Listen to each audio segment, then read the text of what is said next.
Well, we had sunshine and butterflies on Saturday. Today, it is most certainly thunderstorms and stinging wasps. So come and join us for some good group therapy as we unpick tonight's horror show. As usual, I suspect it's going to be very busy on the comments, but please hit us with all of your comments this evening. We will pick them up. I suspect it's going to be busy. There is plenty to talk about, plenty to get sad about, plenty to get angry about, and maybe a couple of things to get positive about. Who knows? But join us, get your comments in, and we will pick them up.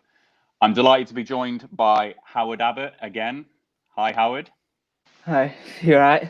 Yeah. I'm good, thank you. I'm ready to hopefully steer everyone through this very rocky shore. Jacob Ward, welcome back, mate. Yeah, I thought I was looking forward to this, but not so much anymore. And Alex, this is definitely your time to shine now. You can help us all wallow in this misery. How are you? Not feeling the most positive after today, but I think that can only be expected after watching that kind of disaster. Let's just put it like that. Indeed. Well, we are here for the next hour or so. So Rovers fans watching, please interact with us as best as you can. But just a quick reminder, we are sponsored, of course, by 6yardsout.com.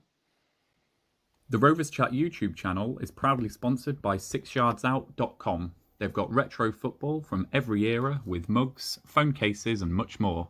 They also have plenty of Rovers goods, including apparel with the famous 94-95 season and this season's kit. Check them out using the link in the description below. So I think the best thing that I can salvage from today is my new mug from 6yardsout.com. It doesn't have vodka in this time either, because do you know what? A cup of tea makes everything all right, doesn't it? So there's another cup of tea in there. If you've not been to 6yardsout.com, go and get one. It's a losing start for the mug. Hopefully this mug will make an outing on a home victory, but who knows? If you are not following Rovers on Twitter, Rovers Chat on Twitter, please, of course, do follow us, Rovers_chat. We are near 5,000 followers, so please spread the word. And of course, subscribe to our YouTube channel to stay up to date with everything Rovers Chat. So, Alex, I'm going to start with you, and then I'll go round Jacob and Howard as well. Just a quick summary of your thoughts, your feelings, and where it went wrong for Rovers tonight. Well, I think it probably went wrong within the first 10 seconds of the game. I haven't seen the replays because I think they'll anger me even more than I already am right now. So I'm trying to stay as calm as I can without watching the replays. Watching on the red button, it looked like the players weren't concentrating. I don't see how you can concede a goal within 10 seconds if you're switched on and ready to start the match. I thought, although it looked like a freak goal to me, that's a goal you only concede when you're not switched on. That's my opinion on that. We then bounced back really quickly, and I thought, well, yeah, we've kind of been hit with a sucker punch there early on, but we've got right back into it, and we can maybe just kick on and recover. But I think after that, you can really just describe the game as Groundhog Day, a shambles, whatever you want to call it. We talked long and hard about how clinical Reading were, how you don't want to give them chances. And, you know, lo and behold, what do? We give them 4 shots on goal and they convert every single one. And I think to concede 4 at home in any league game, I would say isn't only just disappointing, but it's verging on embarrassing for me. I don't think you can ever lose 4 goals at home and be satisfied with the performance. I was embarrassed to watch our defending today. I don't know what's happened to some of the players. Darrell Lenihan, I mean, wow. That 4th goal, I don't really have anything to say other than it was half-hearted. It was brainless. I mean, wow. I'm trying really hard to not be overly critical of the team, but I find it that after shipping 4 goals at home, what else can you really say? Once again, we had a lot of possession. We had more shots on the opposition. We had more shots on goal.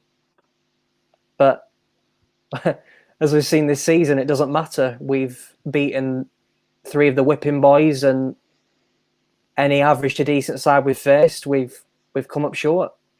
So I'll roll over to everyone else to have their say. But yeah, I'm bitterly disappointed with tonight. But I think it's just really a continuation of our consistently inconsistent form, to be honest.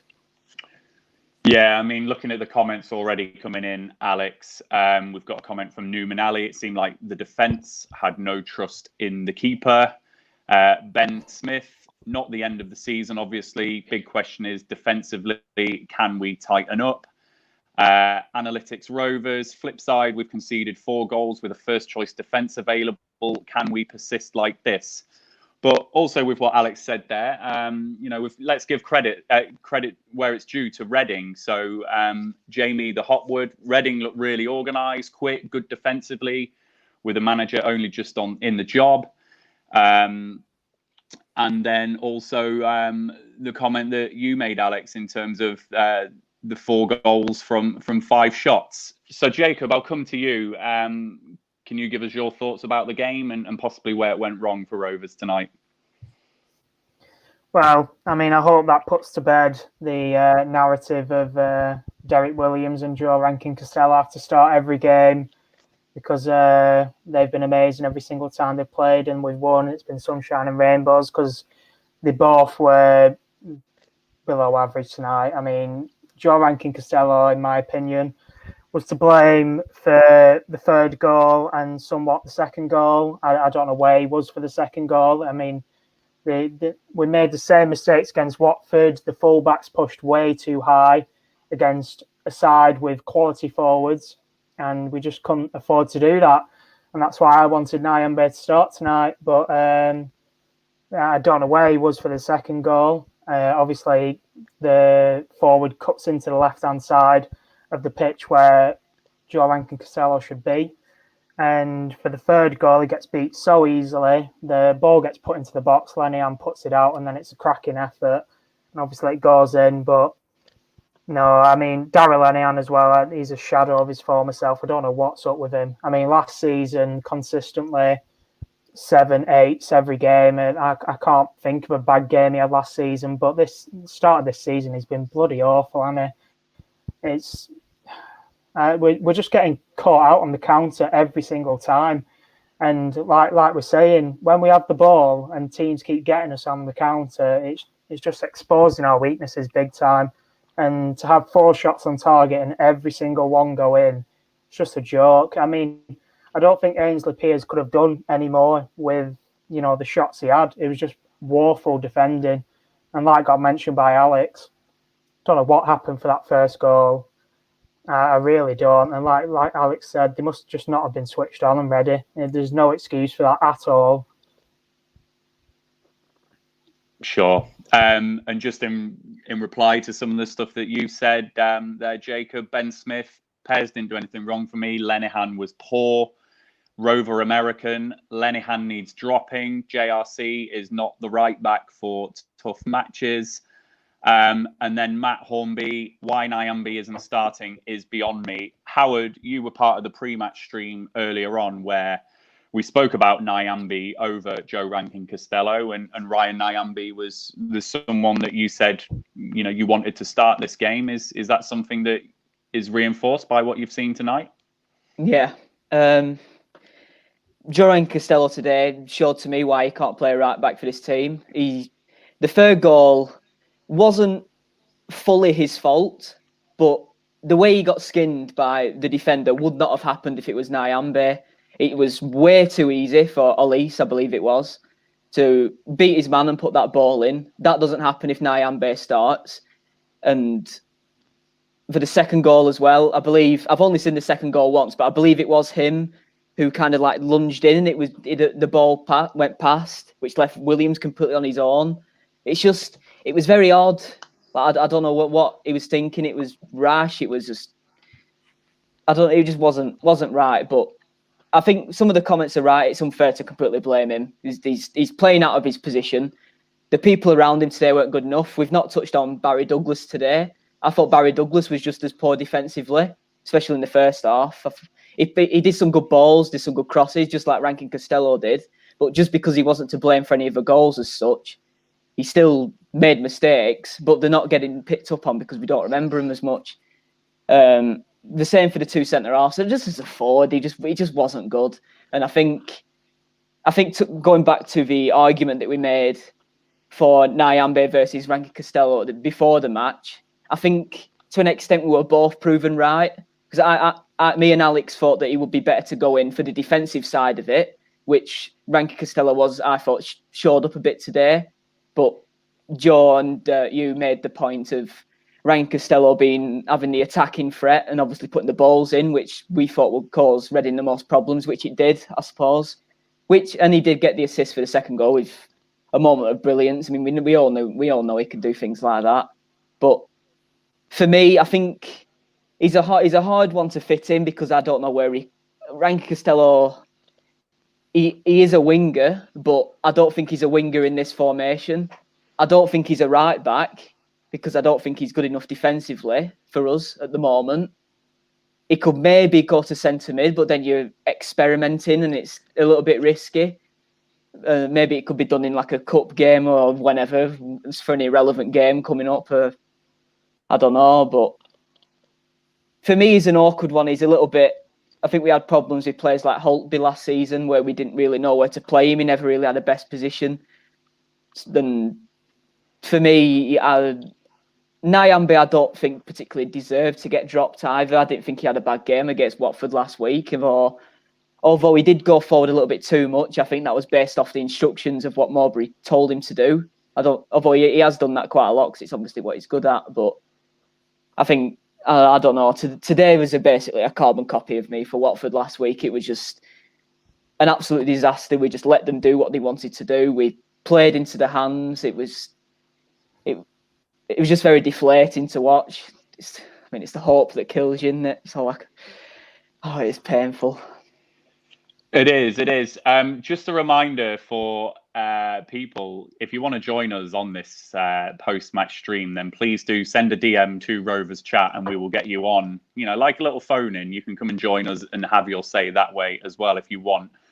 What I'll say is, looking at these comments, Joe Rankin Costello is splitting opinion hugely in the comments section. So I am going to have to scroll through all of these just to see how much he's dividing opinion. So Rover American, JRC 100% at fault for the second goal. Let his man play the cross for the third. L Kimberley 92, would we be discussing a different outcome if JRC plays centre mid over Evans and Nyambe sits in at right back? James Gilmore, Rankin Costello was being told to push high. He's not a right back and he's being found out. Why is Nyambe not playing? Stand and stare, agree with Jacob on JRC. He's not a right back, especially today. Newman Ali, how dangerous we were when we whipped the ball into the box, yet we didn't do that enough. Certainly I saw some of that from Joe Rankin Costello today. Rover American, he's a great right back against the really poor sides who dominate, not the good teams. Analytics Rovers, people are using JRC as a scapegoat for our defensive issues. Central defence, the problem tonight. We're certainly going to come on to the centre-backs tonight in a moment. L Kimberley 92, I think this is harsh on JRC. Rover American, they were all poor tonight. Lenihan and JRC especially. And Analytics Rovers, Nyambe doesn't create a goal that JRC creates. So I think we've got a real division in the camp, haven't we, about JRC and Nyambe and what both of them bring. Certainly on the pre-match stream, we spoke about getting balls into the box, and we've perhaps not done that enough tonight. And certainly defensively, I do think that JRC struggled at times, but we could probably talk all day about that one. Alex, that's enough of the JRC and Nyambe comments. Certainly everyone keep putting comments into the box. Defensively, we spoke before the game about Derek Williams and the record for Rovers when he has been at centre-back. And we've obviously teed this match up really nicely. Can you win games of football in the Championship defending like we have done as a back four today? The short answer is absolutely not. I mean, it was Keystone Cops defending. It reminded me of the early shambolic displays under Owen Coyle when we conceded 4 at home to Norwich. I never thought I'd be saying that again, but here I am. Oh, God. I agree with some of the comments about how we don't seem to respect the teams we're playing against. I don't think we have the best defenders in the league, but I also think we're not protecting them adequately. And today that showed. I mean, for the second goal, you can blame Costello for lunging in like he did, which I think is a fair comment, but equally, within one pass, it was, our defence was just totally exposed, and you cannot expect to win games of football conceding 4 goals at home. I don't think we've let that sink in. Reading did to us today what we did to Coventry on Saturday. We conceded 4 goals at home. I don't think that's emphasised enough. You will never, ever win games of football conceding 4 goals. Never. And I agree with other comments as well. You look at, I don't think you can just blame JRC for that. I don't think Douglas played very well either. I think they were all at fault. I also think that things on Twitter alluding to the fact that if Kaminsky had been playing today, that we wouldn't have conceded 4 goals is nonsense. Absolute nonsense. Pers couldn't have done anything for any of the goals. So the short answer to your question is, even though I've been rabbiting on, is Mowbray needs to find a way of playing the football he wants to play while also protecting our defence. Because throughout his tenure, you can look at the facts. First season back in the Championship, we conceded 67 goals. Last season, we conceded 64 goals. That is way, way too high if you want to get in the playoffs. We'll need to be scoring 80-odd goals to get in the playoffs. And with our attacking play against banks of 4 that play the low block, that isn't happening. So if you want to get in the top 6 for me, I don't think we're showing any signs of getting in there, unfortunately, which pains me to say, but I can't see how we are with our current form. There needs to be a radical change in the way we approach games against teams that carry threats. The way we played today and the way we played at Watford and even at Bournemouth to an extent, it's so cavalier, it's untrue. It's so disrespectful of the opposition. We're playing like we're back in League One and we've got the biggest budget in the division and the best players. We've got nowhere near the best squad in this division. And when we go toe-to-toe with teams, it shows. Sure. I'm just looking at these comments just as you were talking there, Alex. Daryl Lenihan, so Joe Rankin Costello has just taken a lot of flack there, but Daryl Lenihan has had a poor game today. The 4th goal, I've watched back, that chest that he's trying to do into that central midfield area, not good. And then the 2nd goal, yes, Joe Rankin Costello has gone flying into the centre of the park, but we can't dodge the fact that Derek Williams has ended up on his own with 2 players going one-on-one with him. So comment here from Leather_Ben. Why not give Scott Wharton a go at the weekend over Lenihan? Jacob, where are you on a surprise, exit from the starting lineup for Daryl Lenihan? I mean, I think it might be a reality check he needs because he has been awful in every single loss we've had this season. He's like I said before, he's been a shadow of his former self. I mean, you're going to have Wharton there on the bench. if he's not going to get a start after Lenihan's performance tonight, what sort of message is that giving to Wharton? You know what I mean? So I think that should happen, to be honest. Like I said, he needs a reality check. And like it's been mentioned, we need to start respecting the opposition we're coming up against. You look at the Bournemouth, Watford and tonight's game, how many shots did they have against us in those games and how many did they put away?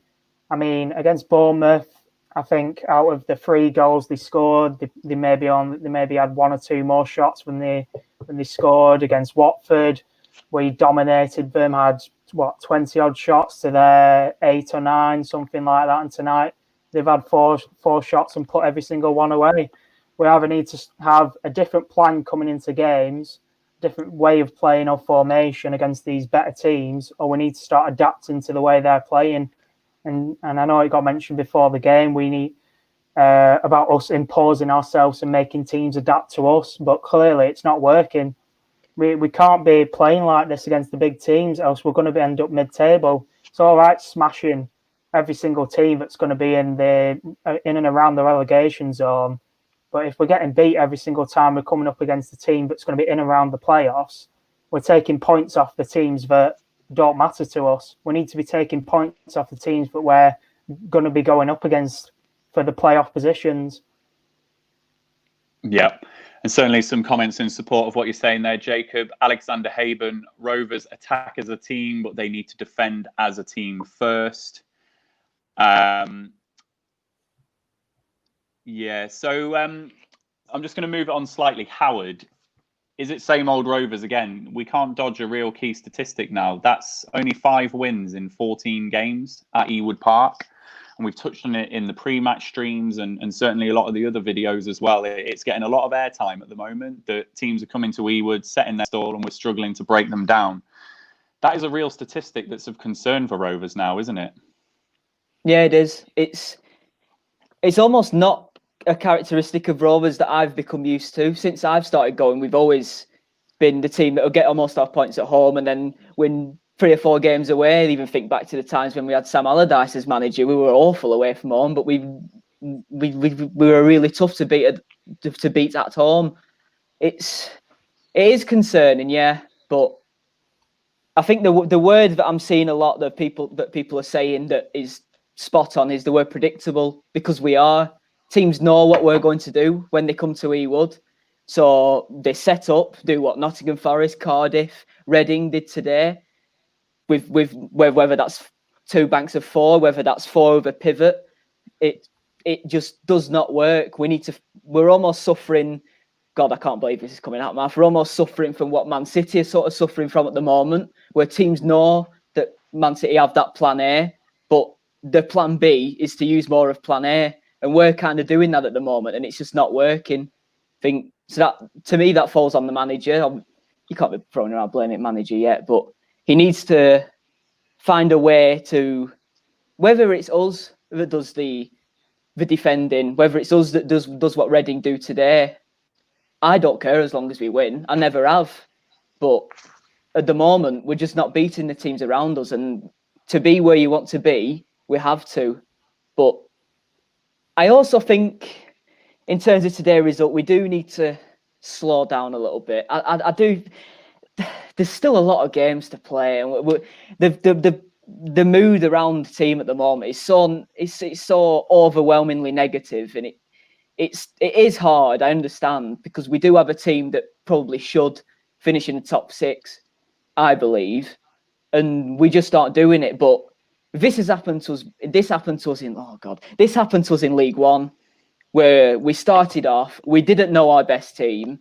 We had Elliot Ward and Paul Caddis in defence. We didn't have a clue where we were going with it.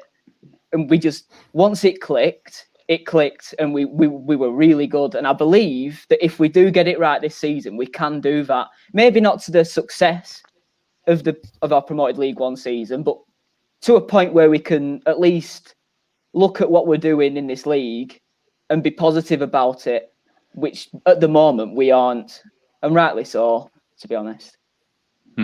Just on the point you made there, Howard, about being too predictable. L. Kimberley 92 talking points too predictable. the end. Alex, I look at the game tonight. He'd only made one sub. I can't remember what minute Sam Gallagher came on. I think it was like the 60th minute. And then he didn't make the subs of John Buckley and Tyree Stolen until about the 78th, 80th minute, I believe. Do you think Mowbray has become a bit too predictable? Are there things that he could be doing in the game to change things up a little bit? So, for example, I've picked up a comment here from Master Uruguay. We should go for 3 at the back. Are there things like that Mowbray could do within game to make us less predictable? I think you know this, Ryan. I haven't exactly been Mowbray's #1 fan since he's been at the club. I think I've given him due credit when he deserves it and criticised him when I believe it's been fair. I don't believe any manager should get a free pass in any game, regardless of their past achievements or past wins or anything like that. One thing I've never criticised Mowbray for is a lack of invention during games. I don't think I can accuse him of that tonight. Mowbray tends, when the game's going against us, to maybe chuck as many strikers as he has on the bench, on the pitch, and that seems to be the tactic. Doesn't seem very coherent to me, but nonetheless, that seems to be the go-to tactic, is to chuck all the strikers we have on the bench onto the pitch and just hope that we score a goal. So in some ways, I was actually kind of glad that he kept more of the structure there than he has done in the past, if I'm being completely honest with you. I think maybe the Armstrong goal might have swayed that, and he might have not wanted to disrupt the momentum of the game, thinking that, we just got another goal back, and maybe if he kept a similar team on the pitch, that we could keep that momentum going within the game. So, no, I don't criticise Mowbray for the changes he made during the game tonight. I didn't disagree with any of them. But I think if you're talking about predictability, that comes down to the general patterns of play that we're producing, I think. Wow, I mean, just look at the home games. I mean, if you look at last season, how many games did we win out of 23? 10 home games out of 23. That's not many. We lost 4, which isn't many either, granted. But we've already lost 2 already this season. So it's becoming quite a big concern. You look at the 4 home games we've had. We beat the Whipping Boys 5-0, and we couldn't break down a 10-man Cardiff side. We drew 0-0. We lost 1-0 late on to granted a shockingly unlucky deflection to a really bad Forest side. And we've been really punished tonight from a decent side. So the home form is really worrying for me. I think that's the biggest thing. I think under Mowbray, we've never lost many home games. We might not have won loads and loads of home games like we might have done under, as Howard said, under Sam Allardyce, but we've never lost many home games either. We've always maybe only lost 3 or 4 a season, but that's 2 out of 4 already that we've lost. So at the minute, it's the strangest thing I've ever said as a Rovers fan. I'm more confident playing away from home than I am at home. And I think that comes down to the fact that away from home, teams try and impose themselves on us more. At Ewood, we have to impose ourselves on the opposition, as Mowbray likes to say. And we've failed to do that. We've failed to do that now for not only this season, but last season as well. And I see some comments saying, I'd be happy with another mid-table finish. I'll tell you why I won't. I think it's an honest opinion. Are you telling me that if we finish mid-table again at the end of this season, that the Lawneys we have now will come back? Are you telling me that Bradley Dack will still be at the club? That Armstrong will still be at the club? We said we went through all this with Gary Bowyer. We had a decent squad. We missed out. And then the squad disassembles. And you see the consequences of that. We've already seen that at Rovers in the not too distant past. So that's why I think it's imperative that we have an incredibly good shot at the top 6 this year, which is why I think that's why you see a lot of the negativity, because I think a lot of people realise that this is the chance. This is the chance. and if it's not taken, then that has repercussions on the club.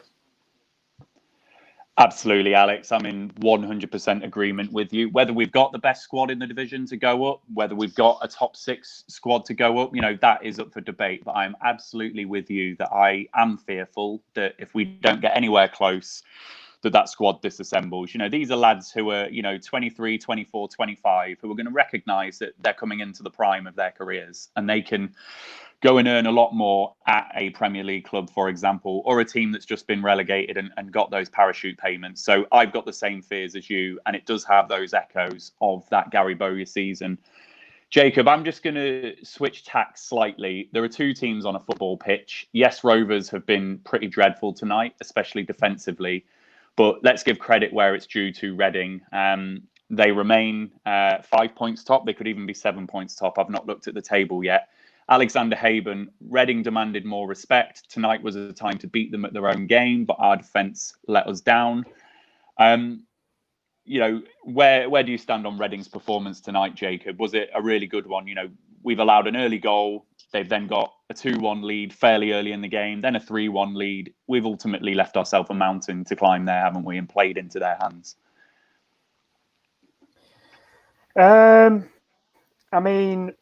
From a tactical point of view, it was brilliant, their game plan. But they certainly didn't dominate us. We had all the ball when it was 3-1. They sat back, and then when we got that second goal, that's when they decided to start coming out and attacking us again, because they wanted that 2-goal cushion, and that's what they got. So clinical. They were faultless with that. It's hard to say whether they were very good offensively or we were just shocking defensively, to be honest. But like's been mentioned, every single shot we had went in. Went in rather, and we just can't carry on the way we are. Just coming up against these big teams, trying to impose ourselves on them, making them try and play our game, because it just isn't working. They're getting us on the counter every single time. They're having way less shots than we are, yet they're coming out on top and winning. They're having way less of the ball, yet they're still winning. It's just not working, is it? And something just needs to change. Sure. And Howard, how did you view Reading's performance tonight? Do you feel we played into their hands, and all of that pre-match stuff we were talking about? Did we play into that? Yeah, we definitely played into the hands, but in terms of Reading, I would say that if I was to describe them in sort of a phrase, I'd say that they're a recipe for success. You look at, they've got a system which suits their players. They've got creative midfielders. They've got goals from all over the pitch. They've got a back 4 that can defend, which is huge for going up. They've conceded 3 goals and 2 were today. They've got a quality goalkeeper. And I saw a comment, and I thought it during the game. I said it to my dad that what if Rovers got Lucas João instead of Sam Gallagher? And the Lucas João today was absolutely incredible. It was unreal how good he was. He had the 2 centre halves for breakfast. It was effortless for him. On the ball, it was effortless for him. He took his goal perfectly. While we paid the same fee for Sam Gallagher, who comes on, makes 0 impact, and all he does is lose the ball off heavy touches. It's them little things that just make a team click. And Reading are just a recipe for success. And in my opinion, I didn't think they would at the beginning of the season, because I thought the late manager switch and a few things like that, I thought they might just have another maybe a low end top half finish. But with players like Ajaria and John Swift not even in that team today, who I would consider their best 2 players, and they play that well, why couldn't they go up? The 7 points clear already. They talk about putting a stamp on the league already, and they just have everything you need in a team to get promoted, and you can only give full credit to them for that. Yeah, certainly. And we were pre-warned by Paul yesterday on the other side about Lucas Howe and how he's added that clinical side to his game. You know, the goal he scored was sensational. You know, I don't think he had another shot in the game, did he? But when it mattered, when he needs to get his team the victory and seal the victory, he's there and he puts it into that corner. Alex, I'm just going to change tack slightly, just based on a comment that we've had from Scott Taylor. Do you think our home form has anything to do with no fans? People seem to be blaming strange Premier League results on that factor. So maybe just to word that slightly differently, you know, could it have been a different result today had we all been there? Reading did okay without any fans tonight. No, I do disagree with that, and I think it's an important point to make. We've consistently struggled to break teams down who play a low block at Ewood. This isn't just a new phenomenon that we've discovered since March, since the lockdown. This has been going on for a lot longer than that. You know, I can just recall immediately on the top of my head a packed Ewood at Christmas last year to watch a Wigan game that finished 0-0. Exactly the same. And that had a bigger crowd than normal. We had a much bigger crowd that night than normal due to a ticket deal. So no, if you want me to give a short, blunt answer to that, I think that's, as a comment just said there, I think that's a red herring, if I'm being honest with you. Just as another red herring is, you know, we don't have our strongest team out. You know, I would contest to that by saying, well, name me a game in the entire season where you have your strongest team out. You'd be lucky if you have your strongest team out in 4 or 5 matches a season. Does the manager get a free pass in the other 40? These comments kind of scare me a bit, you know, like, when does the manager actually have to take responsibility? When do people have to turn around and say the result is a bad result and not list lots and lots of, in my opinion, silly excuses for why we lost the game? We lost the game today because we played into a decent team's hands and they've punished us for it. Yeah. And Andy Watson has made a comment. How's that cup of tea now, Ryan? Bet you wish it was vodka now. Yes, I do, Andy. I do wish it was vodka, but tea is a good substitute and it's making me feel better all of a sudden. Right, I'm going to start with some of the group therapy side on this. There were bits that were good tonight, and in the pre-match live stream, we spoke about the need for quality in the wide areas and deliveries into the box, and ultimately we've scored 2 goals by doing that. One cross from Joe Rankin-Costello, the other from Harvey Elliott for Armstrong to score both of those goals. Jacob, do you think we did enough in the wide areas tonight in terms of deliveries into the box? I mean, the fact of the matter is, should our goals be coming from the wide areas when we've got, what, a 5'6" striker in the box? I mean, I really don't. And like the first goal, Armstrong took it well. It was obviously the right play from Elliott to do that in the situation. On the volley, he puts it in. But we're bringing on Sam Gallagher, who's 6'4". Granted, he's not the best header of the ball, but we know that from the pre-match that Reading's weakness are the crosses, and we put the man on the wing who's a striker, can't cross the ball, can't dribble, can't beat a man, has heavy touches, but means he loses the ball every time he gets it played to his feet. It makes absolutely no sense at all, and I don't understand why Mowbray persists with it. The goal he scored on the weekend was not from the wide position, it was from a striker's position in the box. It makes no sense, and I don't understand why he persists with it. I really can't. It baffles me. We were good crossing the ball in. Granted, Joe Rankin-Costello put a beautiful ball in for that second goal for Adam Armstrong. And Adam Armstrong did really well to get on the end of it. But that doesn't make up for his defensive woes. And could Ryan Nyambe have put that cross in? No. But is Ryan Nyambe bad at crossing? I don't think he is. I think Ryan Nyambe passes the ball back too often, and he should have more self-belief in himself crossing, because he really isn't that bad of a crosser of a ball. I just can't understand bringing Sam Gallagher on there when you've got Tyrese Dolan on the bench who could run at the men and be putting balls in Tyree Dolan put a beautiful ball into the box in the little time he had, and it forced a really good save from the Reading keeper because Adam Armstrong got onto the end of another one. If you're bringing Sam Gallagher on into the middle and having Dolan on the wing, then that's just common sense, surely, rather than having a 5'6" striker in the box and whipping balls into him, and having Sam Gallagher there who's 6'4", and like I previously mentioned, can't dribble, can't cross. It just makes no sense to me. And Evans, I think we need to have a talk about him because bloody hell, he was awful. We'll come on to Evans in a moment then. So I'm just going to pick up a few comments that kind of stitch together a little bit. So Andy Watson, it was only a game ago that we were brilliant, had great strength and depth, and promotion was on the cards. This is only one game. No need to go over the top with criticism, in my opinion. And then just on the flip side, Rover American, do we even know our strongest team? And Matt Hornby, we've seen 25 different players play already this season. Why do we seem to get so many injuries? So Howard, do you think Mowbray knows his strongest team? I know Dak's out, I know Travis is out, but even with those two not available, do you think he knows what his strongest side is at the moment?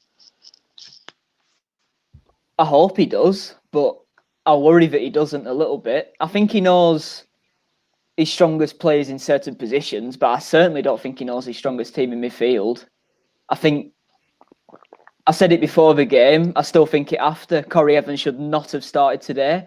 He did positively nothing to influence the game, especially when we were chasing it. I don't suppose John Buckley probably would have either, because I don't know if it's a weird one with Buckley, because I think he's better coming on in games that we're winning instead of losing. So I can understand that he maybe has his hands tied behind his back who he has to choose in that midfield. But again, Corey Evans cannot play in this midfield. He just doesn't suit it. He doesn't offer anything in that 8 role, which he's been in against Watford and now today, where he's looked lost. I mean, the guy's scored 1 goal in 5 years, and that 1 goal was a cross that accidentally went in. He just doesn't have that influence on a game. The comment from Rover American there is perfect. He's a passenger. He's a complete passenger in that midfield, and he does not get involved. And like I said, he does have his hands tied behind his back, and hopefully, I pray that we can have Joe Rothwell back on Saturday. I pray, because we really, really miss him, which I'm one of Rothwell's biggest critics, and I can't believe I'm saying that. But in that midfield, in them games that we won, he was superb, and the balance that we got with Joe Rothwell was perfect. And we've lost that now with Evans in that midfield, and it has cost us. Because am I right in saying that has he played 2 or 3 games this year? I think he's played 3. We've lost all 3. I don't think it's a coincidence, because we might as well just play with 10 men, because I just do not see what he could possibly offer to this team anymore. Alex, I look at the Coventry game, and Lewis Holtby was getting forward quite a lot within that game, and he also won the penalty against Watford. Bradley Johnson being injured today has ultimately forced Tony Mowbray's hand, and maybe it's a bit harsh to put all the blame on Corey Evans. Do you think that ultimately we've just had 3 very similar players in that central midfield area today, and no one really breaking those lines and going forward like Rothwell would? I think there's definitely merit into what you're saying there. I think Evans isn't the reason we lost the game today, but I think the frustration with Corey Evans comes from the fact that he is not suited to the role in which he's been asked to play. In that 4-2-3-1 formation, which Mowbray's used from most of his time at Rovers, he kind of worked quite well as one of those sitting 2. But if you want to play 2 number 8s like we are now, effectively, he just doesn't have the game to do that. Could you imagine Evans doing what Holtby was doing against Coventry? Has he ever done that at any point during his time at Rovers? The answer is quite simply no. So looking at the Evans situation, I think the frustration with him comes from the fact that he's been involved in my opinion, in a role that doesn't suit him properly in several games in which we have either lost or drawn, and we have either failed to break opposition down, or the balance of the midfield has just looked off. and I do accept that Joe Rothwell's been one of our star performers this season, but prior to that, he was possibly the most inconsistent player of possibly the most inconsistent team in the division. So if the thought is that we want to hang our hats on Joe Rothwell for our promotion hopes, I have to say to everybody watching and everyone listening that I think you're probably going to be disappointed, because Joe Rothwell, over his time here, has shown absolute brilliance in patches, but also has looked a passenger like Evans has on occasion. So again, we can't be blaming tonight's loss on players being absent, Kaminsky not playing, Rothwell not playing. That isn't the reason we lost the game tonight. These aren't the reasons we've lost the game tonight. In actual fact, I thought from the wide areas, we looked to break down team far more from the wide areas than we have done in the other home games so far, which is where we got ball goals from. But other than that, we got no joy through the midfield whatsoever today. All our joy was through those wide areas. And Alexander says Evans has played too far forward. I totally agree with that. And although Rothwell has looked sensational at times this season, we've got to take into account that he hasn't always looked sensational. And in my opinion, won't always look like that when he's in the team. It's not much use if Mowbray's grand plan for promotion, this new system, falls apart when one is missing. How many times this season are we going to get Johnson, Rothwell and Holtby on the pitch together? Two of those have got dodgy records and one of them's incredibly inconsistent. If we're hanging our hat on those three being fit every week and firing every week for the team to thread together, I think it speaks for itself. I think if we're looking for success that way, it won't arrive, I'm afraid. Yeah. Just to pick up some of the comments that we've had in the meantime, Andy Watson, why do we need to know our strongest team? We only need to know the right team for the right games. Also, it's down to personnel available. And on that point, I can see that Bradley Johnson and Amari Bell are isolating, apparently, showing COVID symptoms. So I think that's a reminder to everyone that COVID-19 and normal injuries through the season are going to play part and parcel through the season. So moving on to our next game then, just with the final 10 minutes or so of the stream. Jacob, it's obviously been an extremely disappointing game today. Defensively, we've already spoken about, very shocking today. We've just touched on the midfield areas there, and we've just spoken about, in general, just struggling to break sides down at Ewood Park. Looking forward to the Swansea game, what sorts of things would you be looking to change? Evans gets nowhere near or bench, in my opinion. He is way past his sell-by date now. Like it's been mentioned, he's useless in that position. I think he passed sideways and backwards probably twice, 3 times as much as he passed forwards. And the times he did pass forwards, half the time they didn't even reach the man or were nowhere near the man. He can't pass the ball, he can't shoot, he just offers nothing in that position. He has no creativity, and it's frustrating to watch him. If him and Tribal were swapped, I could have maybe understood it a bit more. But in my opinion, I would have much rather took a risk on Joe Rankin Costello in that midfield over Evans and having Nyembe at right back. I would much rather have took that and banked on Joe Rankin Costello having a similar performance to what Joe Rothwell could do than having Evans there, who we know is a defensive midfielder and offers nothing offensively. As Howard said, in his time since he's been here, he's scored, 2 goals? I think he got 1 at the end of last season and 1 years before that. So just not good enough. Like got mentioned before, I think I would drop Lenihan. I think he needs a reality check.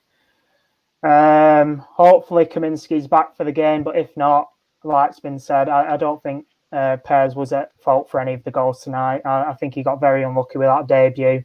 Obviously, we came up against a very clinical side and we were very poor defensively. Not sure whether Ayala's back, but we have to question whether Derek keeps his position after today. If Ayala is back, I think Nyambe has to go in at right back because we know Swansea aren't going to be a pushover like Coventry, Wickham. I think Nyambe should go back into that right back's position. And I mean, something that's gone under the radar since we've been talking is Ben Brereton. I mean, he was absolutely unplayable against Coventry, and today I forgot he was on the pitch. Honestly, I couldn't tell you one thing Ben did today. It's a shame because obviously he was so good. But in my opinion, I think Dolan deserves a start. In that 10 minutes, he put one superb ball in and nearly got us a goal back. If it was a worse keeper in net, you could have said that goes in, completely changes it, and we're pushing for an equaliser.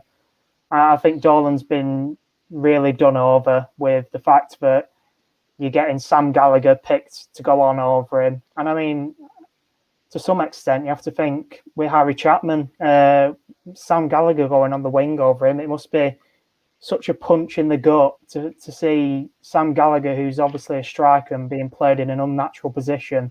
And Chapman's nowhere even near the bench to be seen. And we all know what Harry Chapman can do off the bench. I know he hasn't been doing it since we signed him permanently, but I think he's been in and out of the team all the time. He's not been really given that many chances. It's just a shame, really, in my opinion. And just looking at some of the comments that have come in here, Bradley Johnson obviously got Player of the Month for August. I think it was, or was it September? Can't remember. September, because we didn't have the season start in August. Adams made a comment here. We didn't have that midfielder that sat with our centre backs that Johnson does to become a third defender. So if Bradley Johnson is self-isolating, he might not be available for the game on Saturday. With what Jacob's just said, Howard, is there any other changes you'd be making to the side on Saturday? I think questions can be asked over certain players, but I don't know whether they should get dropped. Questions do have to be asked about Darragh Lenihan. He was awful today again, and it's only right that he gets the same treatment as anyone else. But my only worry is I have my worries about Scott Wharton a little bit, mainly because of what I saw in pre-season. I know you can't use pre-season, it's just whatever, but I thought he was pretty poor in pre-season, to be honest. And him being the only option behind Lenihan at the moment does worry me. But yeah, I agree with Jacob about Corey Evans. I would have hoped going into this season that he wouldn't have been in the 18, and I do think that will happen. And I certainly won't start him on Saturday. I don't think I would start ranking Costello over Nyambe. I said I wouldn't have started him today, but yeah, I think against Swansea as well. It's another game like these ones. I know Swansea have always typically been quite a nice footballing team. I don't really know particularly how they play, but it would not shock me whatsoever if they do what Watford, Nottingham Forest, and Reading do. I mean, they won't be idiots. So. And other than that, I think I can see a case for Dolan, but I've always liked the idea. Well, since I've started watching Dolan, I've always liked the idea of him coming off the bench. I think his best, for me, is minus Derby, his best performances have come off the bench.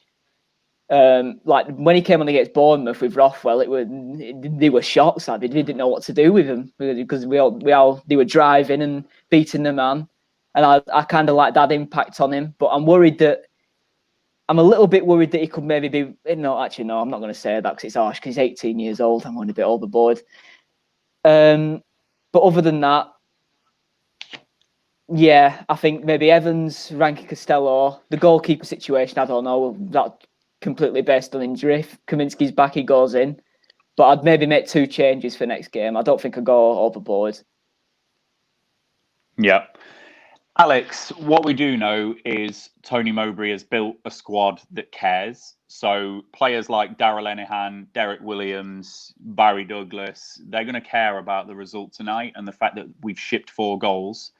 Darragh Lenihan, that one's going to hurt him, but this is a guy that's got hundreds of appearances for Rovers. Would you be seeking to drop Lenihan based on current form? You know, if Ayala is available, would you go for Ayala and Williams, or would you be sticking with Lenihan?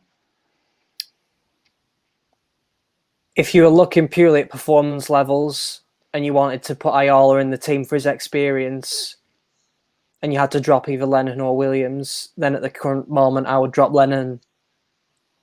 That pains me to say it. It pains me to say that. It really does, because I think Darragh stuck with the club during really tough times. You know, he could have been off like a shot in June 17, but he chose to stay. So I have a lot of respect for that. But tonight, that 4th goal for me was just, wow. He just looks a shadow of his former self. I can't believe the player I'm watching. You know, that is a player that does absolutely no comprehension of what is going on around him whatsoever. You know, we're 3-2. We've clawed our way back into the game, just about, and then we go and do that. I mean, it's honestly suicidal. And just to add to the points that Howard and Jacob have made about the team, the personnel is the personnel we've got. I don't think anything we do to change the personnel will affect the results. The reason that we're conceding all these goals is because of the tactical approach of being too cavalier, pushing the fullbacks too high up the pitch, and effectively leaving the defence for dead. You know, if we continue to do that, we will continue to ship goals left, right, and centre, regardless of whichever personnel we pick. Whether you pick Scott Wharton, Daniel Ayala, Darragh Lenihan, Derek Williams, if we play the way we're playing away at Swansea on Saturday, we will concede more goals again. You cannot keep clean sheets with the tactical approach that we're employing at the minute. It's just not sustainable. Just in response to this Darragh Lenihan conversation, first thing to say, what's had some airtime on these streams this season is the fact that Ayala and Lenihan are both the same-sided centre-back, and it chopped and changed between the Nottingham Forest game and the Watford game. They switched over. But we've had some comments. Stand and stare. Lenihan definitely needs some time out. He needs to want it more. Adam, Wharton was poor when he came on against Watford, panicked on the ball. And then Rover American, really good question. If you drop Lenihan, who takes the captain's armband? This is a young side, a young squad, Jacob. Who takes the armband for you if Lenihan doesn't play? I mean, if Bradley Johnson's in the team, I would probably say him. If not, then I would have to say probably Lewis Holtby. 2 very experienced players, and I feel like Bradley Johnson's probably more of a leader on the pitch than Lewis Holtby would be. But obviously, Lewis Holtby would lead by example. I would feel he's a good professional, as Lewis Holtby, and I do hope Darragh Lenihan comes good this season, because it would be a shame for him to have a really poor season. Because, like I mentioned before, he is usually a 7-8 every game, and we can count on him. I'm not sure what's up with him right now. It's the only time he's really had any sort of threat of someone taking his position, now that Derek and Ayala are both breathing down his neck, and whether it's a pressure thing, because he isn't coping very well at all. Yeah, and certainly looking at the comments here, Alexander Haben, Ayala would be his pick for captain. Ben Smith, Johnson if fit. Stand and stare, Johnson, Williams or Holtby as captain. Howard, any different opinion on a captain choice if Lenihan doesn't play, to any of those that you've heard? Yeah, I think my captain probably will be. I've always liked longevity in a captain, so I would probably go for Derek Williams. I can understand I can see the argument for Johnson and Oldby. Obviously, they've got the experience, the characteristics of a typical captain. You know, been there, done that type thing. But I've always liked longevity in a captain. You know, they've been around the club a long while, so you can't question the morals, if you know what I mean. I mean, whoever it is, it doesn't really fuss me, to be honest. But if I was to choose someone, I maybe would go for Derek Williams. And Kieran Kiffin has offered Adam Armstrong as a choice there for his captain. So Rovers fans, we will end this stream very shortly. Just a little bit of an outlook on the season, Alex. There's been plenty of tactical discussion in the pre-match streams, the stats show that Andy and Joe do, some of the post-match stuff we've done. I think we've really dissected where Rovers are at. Just want to pick up a comment from Andy Watson here. The best teams in the country and in this league over the last few years play an enterprising brand of football where chances are created. The evolution is the right one, but there will be setbacks. Where are you on that type of comment, Alex? I accept that if you want to get out of this league, then I think probably the easiest way to do that is to play that kind of expansive brand of football. However, the teams that get promoted from this league don't play in a cavalier way that we have. You know, it's no coincidence that, you know, I've seen comments filter through when we've been on the live stream today. You know, we've dominated nearly every game, but we've won 3 out of 8. Is it 3 out of 8 we've won? So the domination, all of the shots and all the possession isn't translating into wins, into results. And so I think, particularly in the Championship, I think there's many ways of getting promoted. I think everyone would prefer to play that sexy football and get promoted, but we only have to look at our noisy neighbours down the road. They did not play that expansive brand of football. They played a rigid 4-4-2 formation and probably played 15 players all season. You know, so an extremely different way of doing things. There's many ways to get out of this league, but the way we're going about it at the minute, we will be nowhere near, because ultimately, you know, you talk about the best teams in the country. I wish we were one of the best teams in the country. We used to be, but we're not anymore. And so we can't play like it. You know, we can't turn up to Swansea on Saturday and effectively play like we're Man City and just push the fullbacks on. And it's a suicidal attitude to football, in my opinion.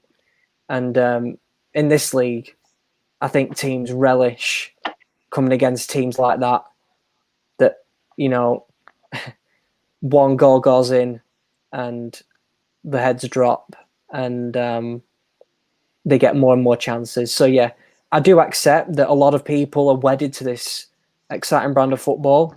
I would personally prefer we play that way if I had a choice. But the most important thing for me is Blackburn Rovers winning games. And whichever way is best to do that, I'm in support of. You know, so I've also seen comments tonight about Sam Allardyce. You know, I'd rather lose 4-2, you know, than win with Allardyce. Well, I'm sorry, but supporter of Blackburn Rovers, and that means that I want my team to win the game. And whichever way we can do that, I'm fully behind.